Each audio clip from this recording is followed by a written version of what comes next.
Hello, this is Mr. Kent of MrKent.com, and with the virus and social distancing, school is closed for my grandkids, and that my son and his wife both work, and my grandson's oldest sister works, and so he's home with his youngest sister, who was helping him do some tutorial stuff for what the teacher sends home, but I don't know what changed, but she's not helping him, so he's ended up watching the boob tube, and I don't like to have that happen. So I thought, well, I'll come out and give him, let him fly my drone, and then give him some suggestions on things to do in the summertime, especially in this part of the country where the dirt has got a lot of clay in it. So here I am showing up, and then first thing we do is we are going to fly the Mavic 2 Zoom today. So he knows how to fly that. He's flown it before, and he's good at it. So I set it up and took it off, and then handed him the controls, and he flew for 15-20 minutes, but don't worry. I did some editing. So here's where I handed over to him, and I told him be sure to get high enough not to run into the shop. And down there in the lower part of the screen is the weather vane I made, which originally had counter-rotating, and there goes a cottontail over there, had counter-rotating drone props on it. And but with the wind blowing hard and everything, one of the props came loose and came off or whatever. I wasn't there, and they tell me the dog chewed it up. So I think we'll just go with one prop on there. So here he is. He's just experimenting, and he had a lot of fun. I mean, he did all kinds of things. Don't worry, you don't have to watch it all. Now he's going to come down.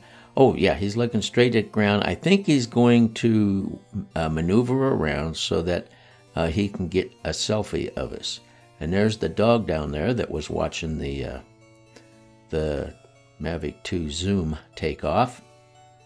And he likes to be in the shade, so we're underneath of that veranda roof there. And I told him you got to stay out far enough to stay in contact with the drone. So he's sending me out, and now he's going to come out and he's going to show me, look, there we are. Sure enough, we got a picture. That's all he wants to know. Now I told him you got to get out closer to the edge or you're going to lose contact.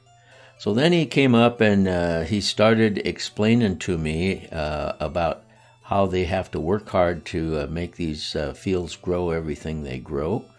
And it's like somebody explained it to him, and so he was relaying it to me, or maybe he just knows that stuff. He's pretty smart. And of course, he's learning. He's not smooth.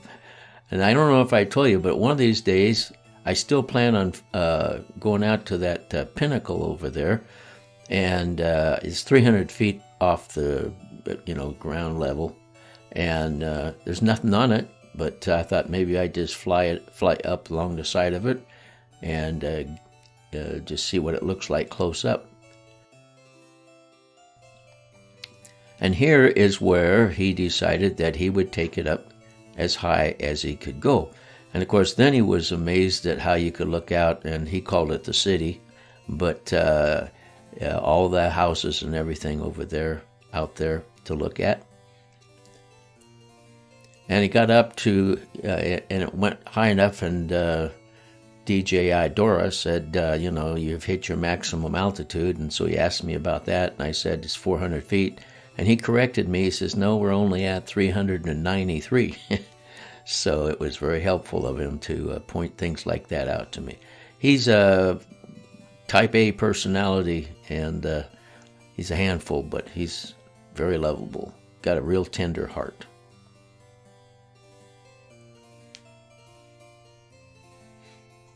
And here he started moving forward, and then he started flying around the neighborhood and stuff. Not all around, but he got away from the house there, and so I cut out a lot of that.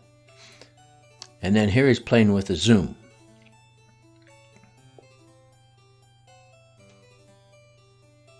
He discovered, I forgot to mention it to him, and he's played with it before. And he hasn't flown it for several months, so he forgot about it, and I forgot about it.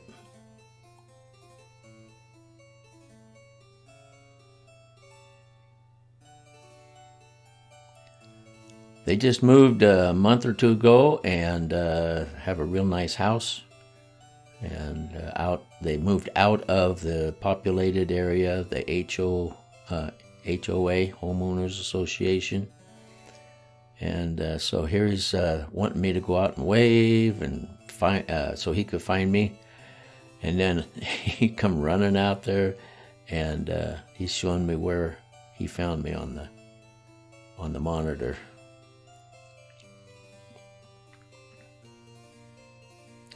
But by now the batteries are starting to get low, so I think this is where we decided we might want to bring it down in. So this is high speed, and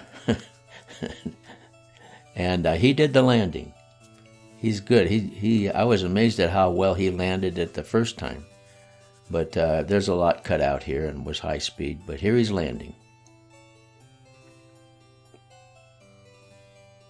And then after he landed, we mixed up some mud, and I showed him when I was a young kid in Cheyenne, Wyoming. They have clay dirt like they do here, and we used to make little mud bricks and build little houses out of them, and we built little cities, and we just had a lot of fun with it. So I decided I'd show him how to do that, give him something to do while he's home all day and not be looking at the boob tube the whole time. So once we put the drone away, we mixed up some mud, and I mixed up too much water, so it didn't come out too good, but at least he knows how to do it, and we'll probably do it again sometime. Anyway, so that's our little mud hut that we made, and then I had to go home, and so I headed out and headed home. Thanks for watching, and God bless.